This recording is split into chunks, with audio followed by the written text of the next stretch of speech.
அழகான புன்னகை ஆசையா பேராசையா?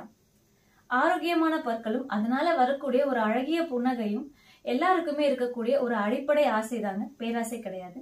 இவங்க ஒரு 5 வருடத்திற்கு முன்னாடி அவங்களுக்கு நடந்த ஒரு விபத்துல அவங்களோட முன்பற்களை இழந்துட்டாங்க. இல்லாத பற்களை கட்டுறதுக்காக கழட்டி மாற்ற பல்செட் போட்டிருக்காங்க. இந்த பல்செட் அவங்களோட முகத்துக்கும் பற்களுக்கும் சுத்தமா பொருத்தமாவே இல்லை. இதை போட்டுட்டு என்னால சரியா சாப்பிட முடியல, பேச முடியல. இவங்க வகுப்பு ஆசிரியையா இருந்தாங்க. டாக்டர், என்னோட மாணவர்களுக்கும் இதனால என்னால பாடம் எடுக்க முடியல, ரொம்பவே சிரமமா இருக்கு அப்படின்னு சொல்லியிருந்தாங்க. நம்ம இவங்களுக்கு 3D CBCT எக்ஸ்ரே எடுத்து பார்த்திருந்தோம். அவங்க எக்ஸ்ரே பார்க்கும்போது வாயில இருந்த அனைத்து பற்களுமே ரொம்பவே பலவீனமா இருந்தது. அந்த பலவீனமான பற்களை நம்ம எடுத்துட்டு இம்ப்ளான்ட் பொருத்தி 5 நாட்கள்ல நம்ம இவங்களுக்கு பிக்சடா பற்கள் பொருத்தி இருந்தோம். இப்போ இவங்களோட புன்னகை ரொம்பவே அழகா மாறி இருக்கு. புன்னகை மட்டும் இல்லைங்க, அவங்களோட தன்னம்பிக்கையும் ரொம்பவே அதிகமாயிடுச்சு. டாக்டர், இப்ப என்னோட பசங்களுக்கு நான் ரொம்ப நல்லாவே தன்னம்பிக்கையோட பாடம் எடுக்க ஆரம்பிச்சிட்டேன் அப்படின்னு இவங்க சொல்லியிருந்தாங்க.